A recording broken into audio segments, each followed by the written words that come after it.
Hey guys, welcome back. In this video, I'm going to show you how to insert multiple rows in Excel. Let's get started. Let's say we need to insert 3 empty rows just below row 1. So here's what we'll do. First, click on the row located one number below the selected row, which is row 2. Then press and hold the left mouse button and expand the selection 3 rows down.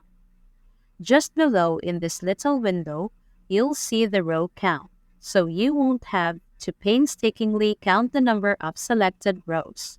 That'll be the number of rows inserted. Now right-click, select Insert, and that's all it takes.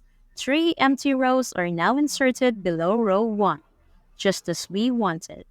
These steps work with any number of rows. Quite handy, isn't it?